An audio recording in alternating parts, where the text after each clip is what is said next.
Queridos irmãos, vamos abrir as nossas Bíblias na primeira carta de Paulo aos Coríntios, no capítulo 10. Nós leremos a partir do verso 14, iremos até o verso 22. Os irmãos que já estão nos acompanhando sabem que nós estamos desde junho de 2023 expondo a primeira carta de Paulo aos Coríntios, de forma sequenciada e expositiva, de tal forma que aqueles que desejarem acompanhar as outras mensagens podem entrar no YouTube da nossa igreja, Igreja Presbiteriana de Fragoso, e acompanharem as mensagens anteriores. Também aos poucos nós estamos colocando mais conteúdo nos nossos aplicativos de áudio, né? E entre eles o Spotify e o Deezer, os irmãos podem também acompanhar lá. 1 Coríntios, capítulo 10, a partir do verso 14. Diz assim a Santa Escritura: portanto, meus amados, fugi da idolatria. Falo como a criteriosos.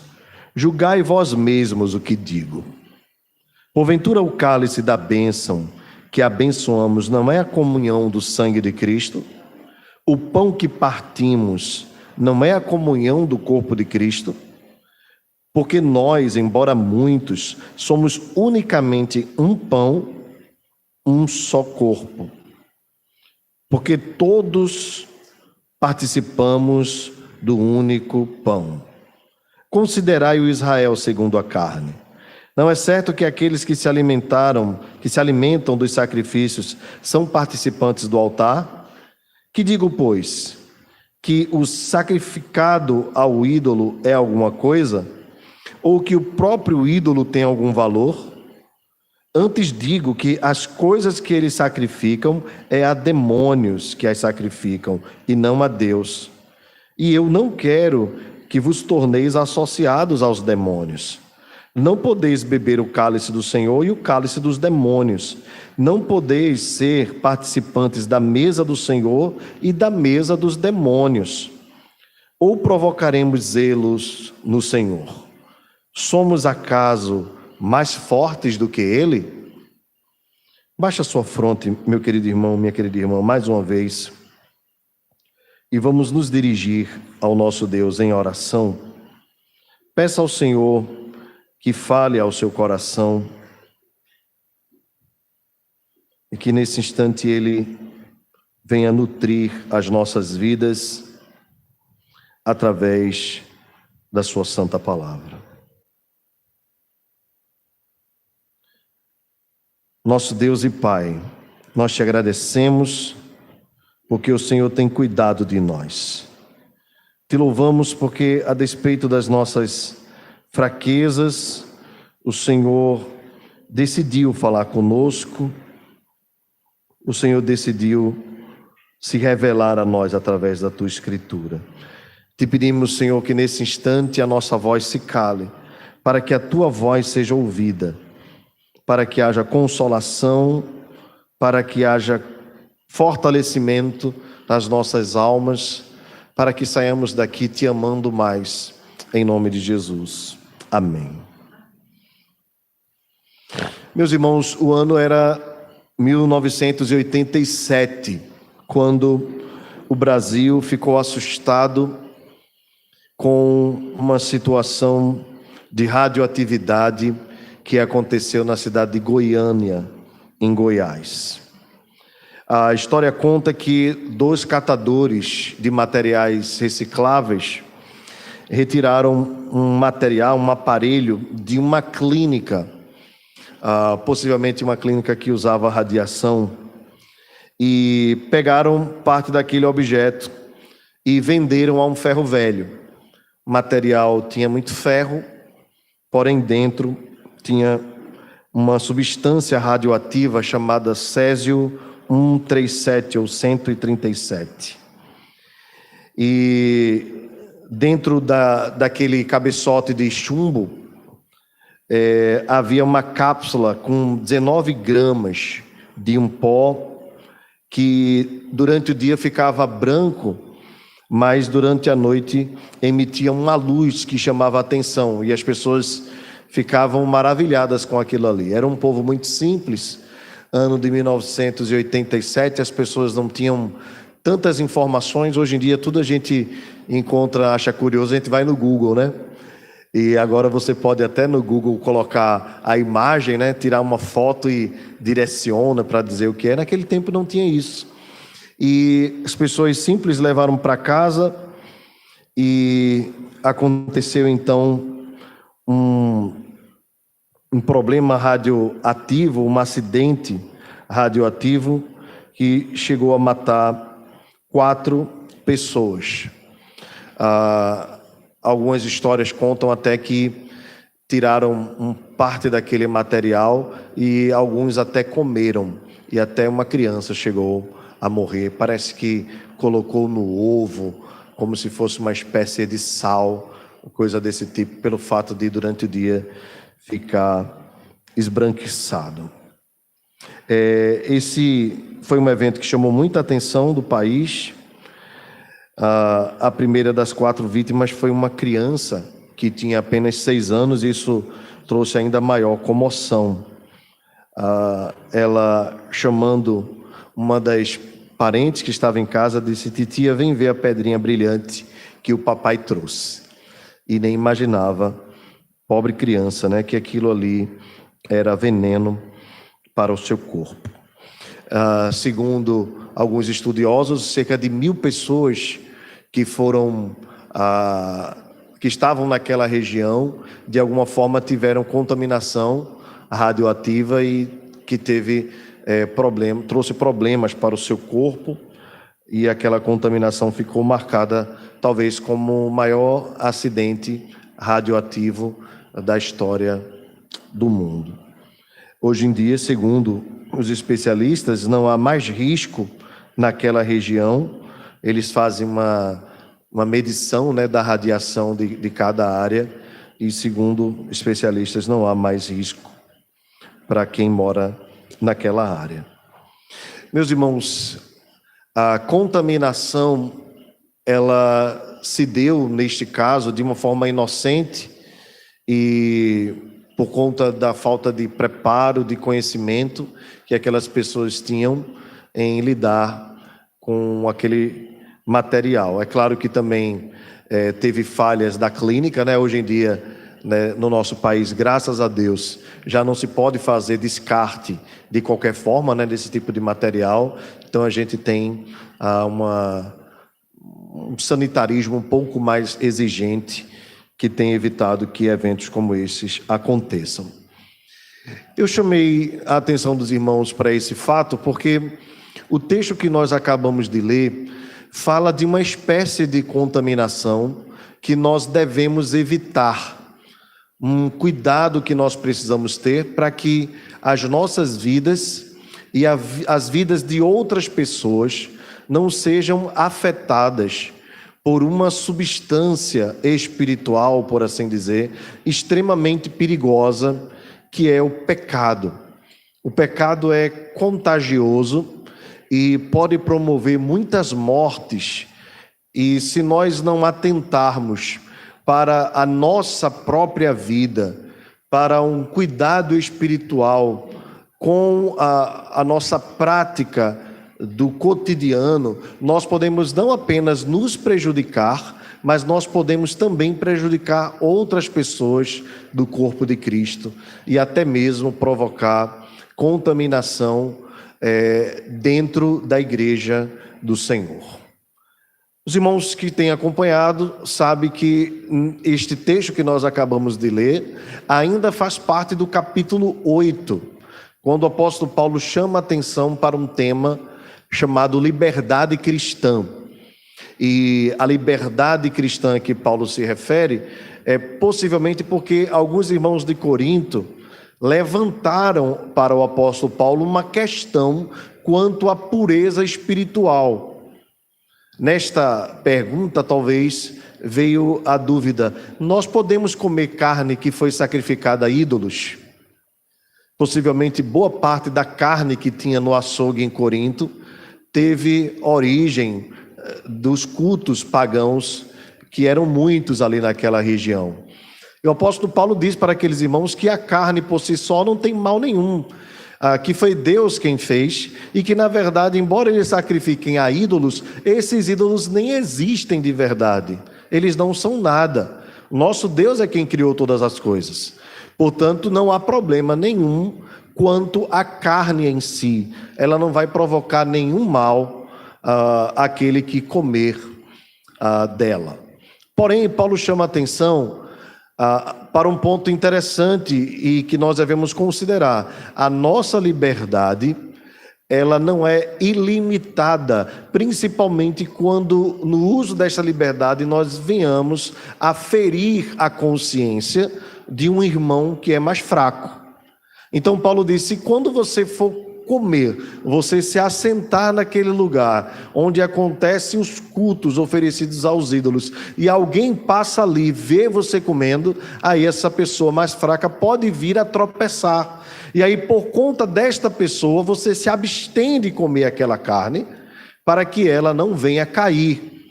Nesse sentido, Paulo diz assim: por quem Cristo pagou o preço, por quem Cristo morreu. Então, Paulo chama atenção para o fato de que as pessoas mais fracas são pessoas por quem Cristo pagou um alto preço, assim como todos nós. Mas elas podem vir a tropeçar se virem você se alimentando naquele local e participando daquilo ali. Ela pode pensar que é natural, então, ao crente viver dentro de um ambiente religioso que se oferece comida a ídolos. Paulo diz, então, que a pessoa mais forte deve se abster. E eu disse na mensagem retrasada, né, como uma suma talvez da palavra, que o amor precede a liberdade cristã. Então, se amo meu irmão, eu me abstenho para que ele não venha tropeçar. E talvez, sabendo Paulo que aquilo teria uma resistência dos irmãos de Corinto, alguns diziam assim: mas aí é fogo, eu sou livre, eu posso comer e não vou comer por causa do meu irmão que é mais fraco, aí eu estou perdendo a minha liberdade. Então Paulo já responde na carta dizendo assim: por falar em liberdade, eu queria lembrar a vocês que enquanto estive com vocês, eu tinha o direito de receber salário. E não recebi salário, ou seja, eu abri mão da minha liberdade, do meu direito, em favor de vocês, para que o evangelho chegasse até vocês. Então, assim sendo, o que custa vocês abrirem mão do direito que vocês têm também em favor do irmão? E aí Paulo defende o seu apostolado, defende a manutenção dos pastores da igreja que viriam depois dele, e lembra os irmãos que a nossa liberdade não deve ser usada como motivo para darmos lugar à carne e também para atrapalharmos a caminhada cristã dos nossos irmãos. Nesse sentido também, irmãos, no começo do capítulo 10, Paulo usa os exemplos dos irmãos do Antigo Testamento, falando a respeito do fato de que alguns deles, embora tenham passado pelo Mar Vermelho, embora tenham comido do mesmo maná, embora tenham bebido da água que saiu da rocha, e essa água era Cristo, muitos deles, ou a grande maioria, que desfrutou dos sinais externos, que hoje nós poderíamos dizer o batismo, a Santa Ceia, são sinais externos. Na verdade, Deus opera no interior. Mas a igreja do Senhor mesmo, a igreja triunfante, só quem conhece é Cristo. Porque nós, como presbíteros da igreja, nós examinamos os irmãos que vão ser recebidos como membros, mas examinamos de acordo com o procedimento que nós conhecemos e também com as respostas que nos são dadas quanto ao exame da fé. Mas quem conhece verdadeiramente o coração é Deus. Portanto, o batismo é um sinal externo, a participação na ceia do Senhor é um sinal externo. Assim como os irmãos do Antigo Testamento, quando estavam no deserto, Comeram do maná, beberam da água que saiu da rocha, estavam debaixo da nuvem, passaram pelo Mar Vermelho, mas Deus não se agradou da maioria deles, porque foi povo rebelde, povo de coração transviado, como diz o Salmo 95. E Deus disse: por isso jurei na minha ira, não entrarão no meu descanso, porque me provocaram a ira, não obstante terem visto todas as minhas obras. O resultado disso, irmãos, é que daquela geração toda que estava no deserto, apenas Josué e Calebe entrou na terra prometida, junto com os filhos daquela geração, que receberam as instruções e as orientações, e também as palavras de ameaça, por assim dizer. Eis aqui a lei que traz a bênção, e eis aqui a lei que traz também a maldição. Segui, pois, o caminho da vida, o caminho da bênção, o caminho do Senhor. Qual o argumento que Paulo quer usar aqui, irmãos? É lembrar aos cristãos de Corinto que, embora eles batizados e participando da ceia do Senhor, o que determina realmente a salvação é o fruto que se vê na vida, no dia a dia, e não apenas o participar dos elementos externos, que tem a sua importância. Mas de fato a regeneração acontece no coração, a vida nova é colocada no nosso interior. Vede então, diz o apóstolo Paulo, para que ninguém, ao ser tentado, diga que a tentação que sofreu foi sobre-humana, porque Deus não dá provações além das nossas forças, e juntamente com a provação ele dá também o livramento ou o escape. Então ficou a orientação do apóstolo Paulo nos versos anteriores: aquele pois que pensa estar em pé, cuide para que não caia. Esse alerta do apóstolo Paulo, irmãos, traz esta menção desses irmãos que viveram antes de nós, para que nós observemos o exemplo deles e não caiamos no mesmo erro. E aqui, dentro desse contexto que Paulo está dizendo é o seguinte: vocês são livres, assim como o povo no deserto também era livre. Cuidado para que vocês não usem da liberdade que têm para dar ocasião à carne, e assim vocês venham a cair, como muitos caíram. Naquele caso, em Meribá e Massá no deserto, 23 mil num só dia provocaram a ira de Deus e foram então contaminados pelo veneno da serpente. A única forma deles saírem daquela possibilidade iminente de morte era olhando para a serpente de bronze que foi levantada. E eu lembrei aos irmãos que todos nós só podemos ser salvos se nós olharmos para esta serpente. João diz: assim como a serpente foi levantada no deserto, importa que o Filho do Homem seja levantado, para que todo que nele creia seja salvo. Ou seja, irmãos, se nós desejamos profundamente vivermos a eternidade com o Senhor, nós precisamos constantemente olhar para Jesus. Ele é aquele que nos cura da enfermidade do pecado. É Ele quem nos livra da morte eterna. Se o pecado, o veneno do pecado nos alcançou, olhar para Jesus é o antídoto. Jesus é o próprio remédio para o veneno do pecado, que é capaz de nos matar eternamente. Aqui, irmãos, nos versos que nós acabamos de ler, entrando mais especificamente na mensagem de hoje, o apóstolo Paulo então diz: portanto, meus amados. Então, esse termo portanto, ele traz a ideia de finalidade. Então, Paulo diz: por causa disso, meus irmãos, fujam da idolatria. O que Paulo quer dizer especificamente? Paulo está orientando os irmãos de Corinto a não se envolverem com as práticas de idolatria do paganismo. Paulo está dizendo: tudo bem que a carne em si mesma não traz problema nenhum. Cuidem do irmão mais fraco. Mas eu queria também trazer um alerta para vocês. Paulo diz: fujam da idolatria. Cuidado com os ambientes que você frequenta. Cuidado. em si mesmo são apenas ídolos. Mas o argumento de Paulo é que por trás dos ídolos, que nada são, estão os demônios. E essa realidade, irmãos, se vocês observarem, Paulo não tinha tocado ainda. Então, o que é que fica na nossa mente até este texto aqui? Até Paulo entrar neste ponto aqui. Bem, se Deus é real, e de fato Ele é real, se Deus é o Criador de todas as coisas e foi Ele mesmo quem criou tudo, e se os ídolos nada são, então os ídolos são neutros. Me envolver com os ídolos não vai me trazer mal nenhum, porque eles não existem. Aí aqui Paulo argumenta que por trás de toda a idolatria está Satanás, estão os demônios. Ninguém no paganismo, assim como nas religiões que têm estas práticas, acredita que quando se envolve com isso, está se envolvendo com demônios.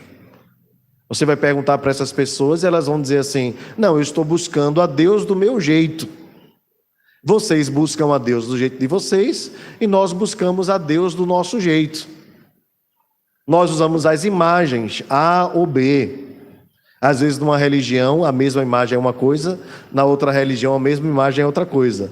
Os irmãos estão entendendo o que eu estou falando. Agora a gente tem que ter muito cuidado, né?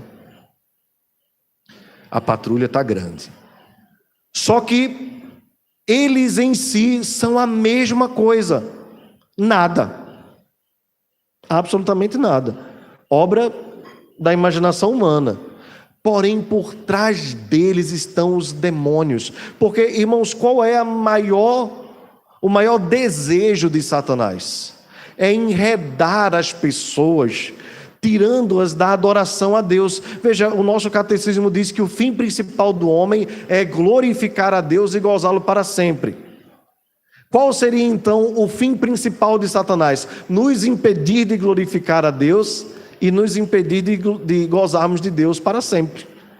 Satanás tem esse propósito na sua mente: nos desvirtuar. O mundo jaz nele, mas Satanás não está conformado com o mundo que está morto nele. Satanás quer que nós, cristãos, também nos envolvamos com os seus planos e nos desvirtuemos da adoração ao único e verdadeiro Deus. Daí a proposta de grupos ligados à esquerda no Brasil, PT e companhia, de incentivar sincretismo religioso nesse país. E aí o cantor Kleber Lucas vai num terreiro de Umbanda e canta lá junto com o pessoal, como se tudo fosse a mesma coisa. Ora, se fosse a mesma coisa, não teríamos religiões diferentes. Nós respeitamos o direito de culto de todas as religiões e deve ser respeitado. Local de culto de todas as religiões e deve ser respeitado. Nós estamos num país laico. O direito ao culto é um direito garantido por lei. Mas isso não nos obriga de forma alguma, por questões de consciência, a nós acreditarmos que aquilo que é oferecido é recebido por Deus de bom grado. Não é. E por trás de tudo aquilo, não apenas estão as imagens que estão ali expostas, porque elas nada são, fruto da imaginação do homem, mas por trás de tudo aquilo ali estão os demônios, sim. Está Satanás, sim. A única forma, meus irmãos, de nós nos achegarmos a Deus verdadeiramente é por meio de Jesus Cristo. E esse Jesus a quem nós adoramos, ele não é adorado com imagens, porque ele mesmo estabeleceu que nós não deveríamos fazer imagem de escultura alguma. Nós adoramos ao nosso Senhor pela fé. Nós não precisamos ver para oferecer a Ele adoração. Nós cremos que Ele existe e somos mais bem-aventurados do que os que viram o Senhor Jesus. Foi isso que Ele nos ensinou quando falou a Tomé: bem-aventurado sois, Tomé, porque viste e creste. mas mais bem-aventurados são os que não viram e creram. Nós somos mais bem-aventurados do que Tomé. Eu sei que todos nós ansiamos por ver o nosso Salvador. Todos nós ansiamos por abraçá-lo, por tocá-lo. E como diz a antiga canção de Feliciano Amaral, ficamos a pensar com grande emoção o privilégio que muitos tiveram de ver o seu rosto. Quantos de nós não gostaríamos de ver o Senhor Jesus? E um dia nós o veremos face a face. Mas essa realidade não nos pertence agora. Haverá o dia que nós encontraremos e o veremos face a face. Enquanto estamos aqui, nós vemos Jesus pela fé. E ele disse: eis que estou convosco todos os dias, até a consumação dos séculos. O apóstolo Paulo, então, queridos, argumenta o seguinte: eu falo, irmãos, a vocês como a criteriosos. Julgai vós mesmos o que digo. Paulo diz assim: eu estou colocando o meu ensino à prova. Eu quero que vocês considerem. E agora Paulo vai usar um argumento fortíssimo. Ele vai usar a ceia do Senhor. Observe o verso 16. Paulo diz assim: porventura o cálice da bênção que abençoamos não é a comunhão do sangue de Cristo? Veja, irmãos, Paulo não está querendo desenvolver aqui uma teologia sobre a ceia. Paulo vai falar sobre isso mais na frente. Mas aqui o que Paulo está dizendo é que quando nós partimos o pão e quando nós tomamos o vinho, nós não estamos nos aproximando de Cristo? Sim, esse argumento de Paulo é claro e é lógico. Paulo diz: porque nós, embora muitos, somos unicamente um pão, um só corpo, porque todos participamos de um único pão. Você lembra que o Senhor Jesus, na noite que foi traído, partiu o pão, né? O pão. Então, diferente do que nós fazemos hoje, não é o pão cortadinho, né? Jesus partiu o pão, eram 12 discípulos, ele partiu, pegou o seu pedaço e deu o pedaço aos outros, e assim cada um foi tirando. Algumas igrejas até têm essa prática de pegar o mesmo pão e as pessoas irem tirando um bocado, cada um tira um pedaço e come a sua parte. Acredito que por questões de higiene já se deixou de fazer isso há muito tempo. Algumas igrejas até têm uma prática, algumas ainda têm, de beber o mesmo cálice. E aí é um cálice grande e esse cálice vai passando para as pessoas e todo mundo bebe da mesma taça. Acredito também que por questões de higiene essa prática foi abolida com o tempo. Isso de fato não faz diferença quanto à efetividade da ceia do Senhor e ainda nos ajuda a nos prevenirmos de doenças que hoje, né, nós sabemos que acontecem mesmo por conta da mucosa, dos lábios, essas coisas todas, né? Enfim. Mas o argumento de Paulo aqui é o seguinte: todo mundo comia do mesmo pão, tomava do mesmo vinho, e fazendo isso participava da ceia do Senhor. Considerai o Israel segundo a carne. Não é certo que aqueles que se alimentam dos sacrifícios são participantes do altar? Veja aqui um detalhe que Paulo chama a atenção, né? Israel segundo a carne. Havia o Israel de Deus, mas havia o Israel segundo a carne. Quando Deus libertou o povo de Israel da terra do Egito, nem todos aqueles que faziam parte do povo de Israel era Israel de Deus, mas era o Israel segundo a descendência de Jacó. Aqui é importante nós notarmos, irmãos, porque às vezes tem pessoas que acham que toda a nação de Israel é o Israel de Deus. Na verdade, Deus tem o seu Israel dentro da nação de Israel. São os verdadeiros israelitas. Nós vemos isso nas Escrituras várias vezes. Jesus dizendo: este é um verdadeiro israelita em quem não há dolo. Verdadeiro, porque havia falsos. Ou seja, nem todo descendente de Abraão, Isaque e Jacó era de fato parte da família de Deus. Havia alguns que não haviam sido escolhidos por Deus e depois caminhariam pelo seu próprio destino, como aqueles que foram mortos pela idolatria depois de provocarem a ira de Deus. Semelhantemente, nós também temos a igreja militante e a igreja triunfante, a igreja visível e a igreja invisível. Nós temos, vamos supor, se tivéssemos aqui uma igreja com 500 membros, não significa automaticamente que todos os que estão no hall de membros são crentes de verdade. Agora, nós também, a não ser que tenha frutos, nós também não podemos tirar essas pessoas do meio da igreja, a não ser que elas se tornem impenitentes, porque a quem pertence este trabalho é o próprio Cristo. Ele, quando voltar, irá separar o joio do trigo. Isso não pertence a nós. Então, da mesma forma que existia o Israel segundo a carne e o verdadeiro Israel, existe a igreja visível e a igreja invisível. A igreja visível é todas as pessoas que nós vemos dentro da igreja. É a igreja. Mas a igreja invisível são os verdadeiros crentes que estão dentro da igreja. Ok? Então, entendido bem essa parte, Paulo diz o seguinte: aqueles se alimentaram dos sacrifícios, são participantes do altar. Que digo, pois, que o sacrificado ao ídolo é alguma coisa? Ou que o próprio ídolo tem algum valor? Paulo já tinha falado a respeito disso, não tem. Mas aqui Paulo diz: digo antes que as coisas que eles sacrificam é a demônios que sacrificam e não a Deus. Por isso, não vos associeis aos demônios. Assim como quando nós participamos da ceia, nós nos associamos ao Senhor, aqueles que participam das religiões que adoram ídolos se associam aos demônios. Esse é o argumento de Paulo. Ainda que não façam, entendam bem, irmãos, com a intenção de adorar os demônios, mais uma vez repito, são os demônios quem estão por trás deste trabalho. É Satanás quem está por trás desse trabalho. Porque é de Satanás que vem o engano. Satanás é mentiroso desde o princípio. Se não lembremos a primeira palavra que ele proferiu a Eva, ao enganar a mulher, ele disse: foi isso que o Senhor disse, não comereis de nenhuma árvore do jardim? Foi isso que o Senhor disse. Era a afirmação da serpente.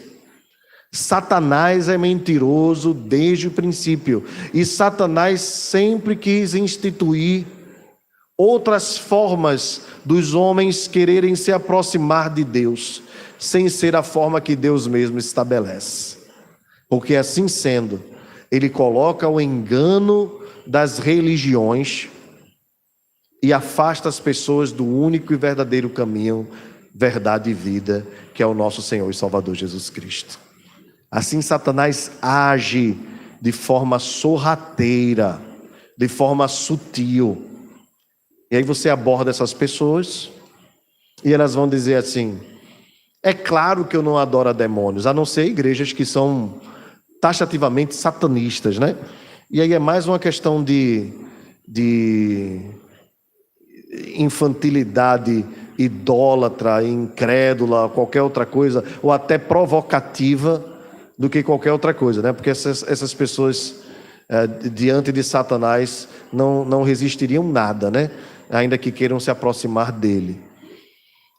A verdade, irmãos, é que, embora essas pessoas, as religiões, digam assim: nós temos Jesus no coração, nós buscamos ele do nosso jeito. Algumas gostam até de cantar as canções que nós cantamos e fazer rituais parecidos com os nossos.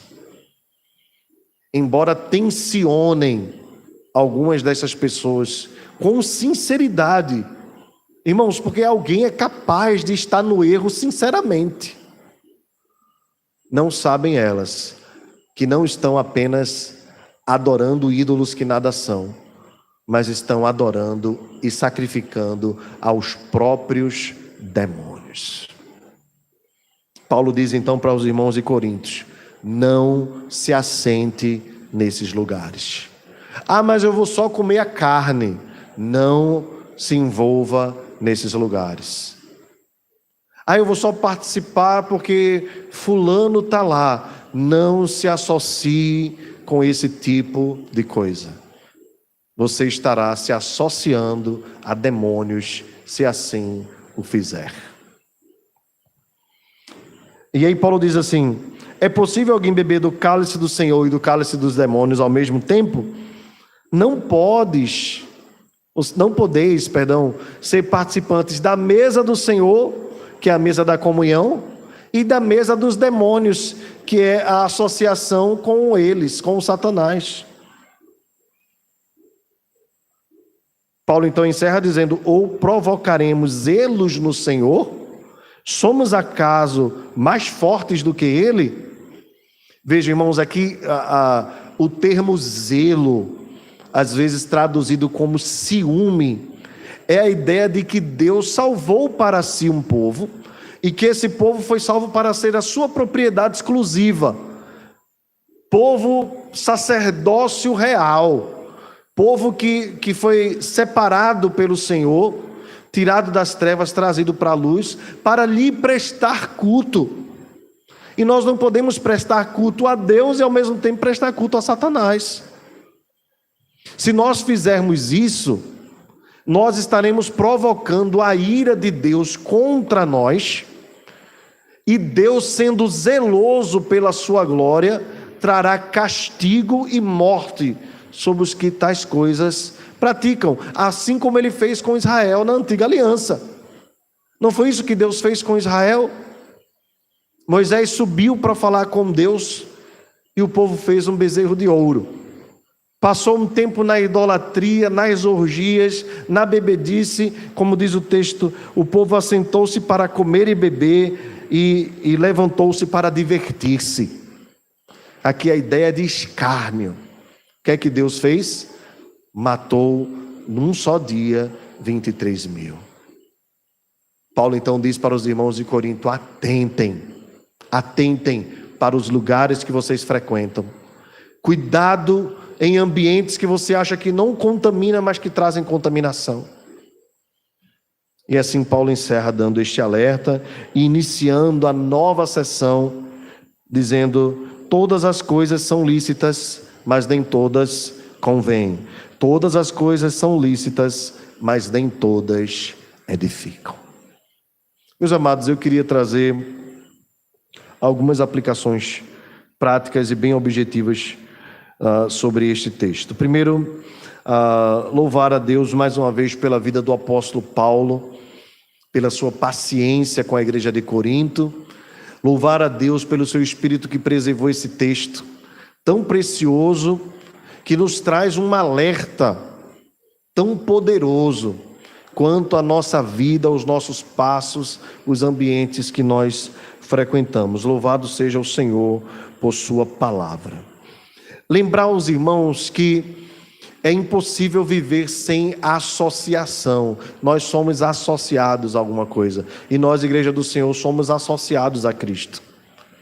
Nós estamos juntos a Jesus pela comunhão da ceia do Senhor. Este é um privilégio que Paulo vai expor mais na frente, do quanto a ceia nos aproxima de Deus. Aqui ele dá só um vislumbre, mas nós louvamos a Deus por este meio de graça que nos aproxima dele e da comunhão com o seu Filho Jesus Cristo. Mas o alerta, irmãos, maior do texto é quanto aos lugares que nós frequentamos, as coisas que nós participamos, que aparentemente não são contagiosas, que aparentemente não são ofensivas, e que às vezes nós dizemos assim: não tem problema nenhum em eu sentar naquela mesa, não tem problema nenhum em eu assistir determinada coisa. Agora, essa semana a Globo botou mais um Big Brother, né? E alguns podem pensar assim: mas o que é que tem o Big Brother? É só um reality show, não tem nada ali. Só que, assim como aquele Césio 137, que parecia inofensivo e contaminou aquelas pessoas, assim também, irmãos, nós precisamos ser criteriosos com as coisas que aparentemente podem não nos ofender, mas nos ofendem. Ofendem a glória de Cristo em nós, são resultado de mau uso do tempo que deveria ser vivido para a glória do Senhor e para as coisas que edificam, e podem ser motivo de tentação para nós. E aí nós às vezes dizemos assim: não, pode aparecer de tal forma. O que é que tem a mulher aparecendo lá sem roupa? O que é que tem o homem aparecendo seminu? Eu já estou vacinado contra isso. Essas coisas não me contaminam mais. O que é que tem ter amigos nas redes sociais que usam roupas indecentes? Essas coisas, eu estou vacinado, estou casado, eu vivo muito bem com a minha esposa. Aí lembra que a Bíblia diz: um pouco de fermento leveda toda a massa. Você lembra que Davi se tornou um assassino, adúltero, apenas pelo olhar? Começou no olhar. Davi não caiu em pecado, né? Davi escorregou aos poucos, né? Então às vezes é um ambiente com uma conversa que a gente diz assim: eu sou homem velho já, eu já sou uma mulher experiente. Então não tem nenhum problema em eu participar desse tipo de assunto, desse tipo de conversa, porque isso não me contamina. Cuidado. Cuidado. Contamina sim. E a ação de Satanás não é com chifre, com tridente, é com sutileza. Com sutilezas, das mais diversas. Às vezes no mau uso da rede social, às vezes as séries e filmes que nos prendem, que fazem a nossa cabeça sem mesmo a gente perceber. Você entra para assistir uma série simplesinha, como aquela série da Anne, né? Anne de Green Bay, ou Green alguma coisa aí, que no meio da série o menininho é levado para Paris, e em Paris o menino se revela. Só que é apresentado de forma tão singela que eu não assisti, mas as pessoas dizem para mim, né? Daquele filme dos ladrões, como é o nome? Aquela série dos ladrões? Me lembra aí? La Casa de Papel. O pessoal diz que chega uma hora que você fica torcendo pelos bandidos. O tempo todo, né? Eu não assisti, não que eu tenha problema algum com a série, né? Mas cuidado, porque essas coisas vão nos contaminando aos poucos. Eu não estou dizendo a você que você precisa sair deste mundo para encontrar um filme para assistir ou uma série para assistir. Não tem como. Nós estamos aqui, nós vivemos no meio disto, é a arte que é produzida, mas seja criterioso, seja criteriosa. Cuidado com os ambientes que você frequenta. Cuidado quando você se acha seguro demais. Eu lembrei isso aos irmãos semana passada. Quando a gente se sente mais seguro, é quando a queda é mais feia. Então atente para as conversas, para os ambientes, para os filmes, para os lugares que você frequenta. Mas é só um show. Mas é só uma pessoa, um humorista que eu sigo. Eu gosto muito de humor, irmãos. Mas você já percebeu como o humor, ele envolve prostituição de forma sutil e engraçada. Então a gente ri das piadas, das brincadeiras. A gente até replica, compartilha. E às vezes não se atenta de que essas coisas vão nos contaminando aos poucos. Enquanto eu falo isso, irmãos, entenda bem, eu sou o primeiro a receber a mensagem. Não sou melhor do que nenhum de vocês, estou no mesmo mundo que vocês, assim como vocês têm também redes sociais.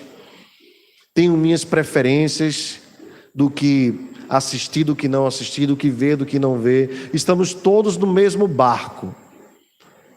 E a contaminação está batendo a nossa porta. Assim como aquele chumbo com Césio 137 chegou àquela casa. Cabe a nós querermos encarar os riscos ou não. E o cuidado que nós devemos ter é que quando nós nos contaminamos, seria, por assim dizer, ainda ruim se fosse só uma contaminação própria. Mas nós estamos inseridos no mesmo corpo. Quando você é contaminado, você passa a contaminação também para mim. Quando você está ferido, você me fere. Quando eu estou ferido, eu firo você, pois somos um só corpo. Ninguém cai sozinho. Ninguém peca sozinho. Davi, quando pecou, não pecou somente contra Deus. Ele pecou contra Urias, contra a própria Batseba, que também pecou. Pecou contra suas esposas, pecou contra seus filhos, pecou contra Israel e pecou até contra as outras nações, pelo seu mau testemunho. O nosso pecado, irmãos, tem esse poder de contaminar.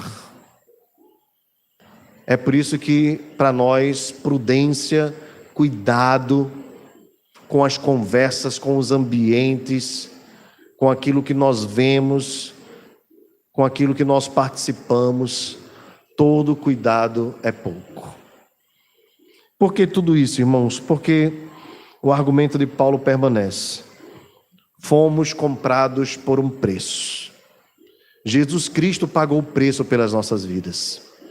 Ele é o nosso Senhor, o nosso dono, o nosso amo. E nós não temos autorização para sentarmos no trono da nossa vida e comandarmos como nós bem entendermos. A melhor coisa que nós temos a fazer é dizer ao Senhor: reina na minha vida a cada dia. Venha o teu reino sobre mim. Governa, domina, comanda, direciona, pois a minha vida te pertence.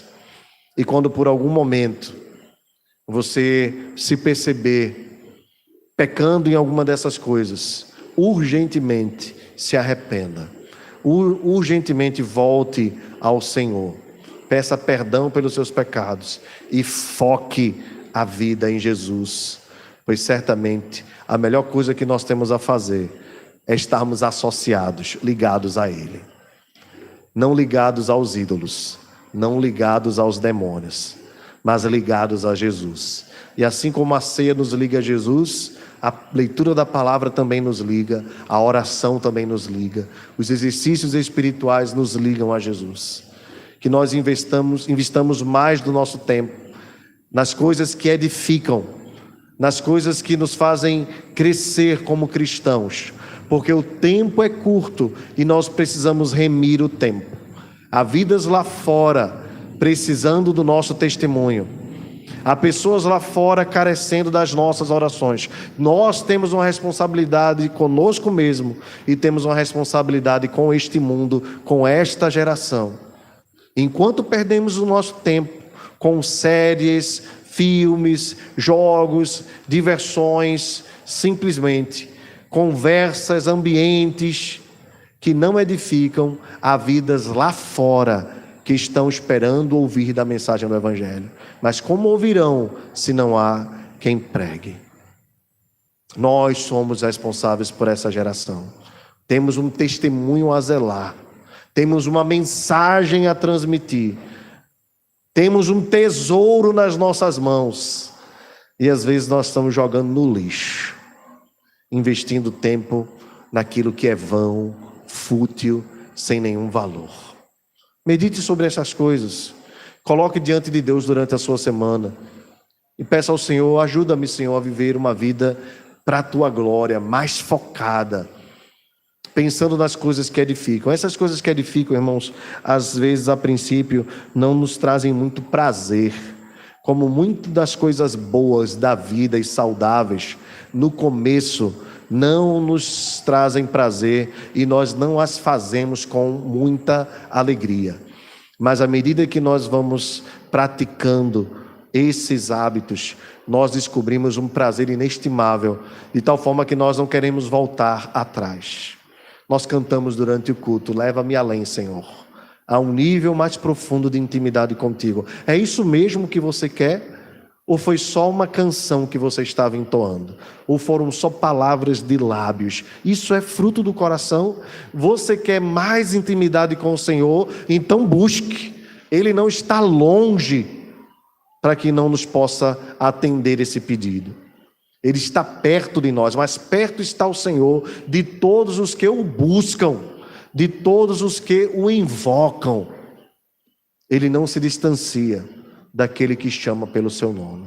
A questão é, o que você tem chamado para o seu dia a dia? É tempo de nós convidarmos o Senhor para reinar sobre as nossas vidas e vivermos de fato a vida que Deus planejou para nós. Que Deus nos abençoe em nome de Jesus.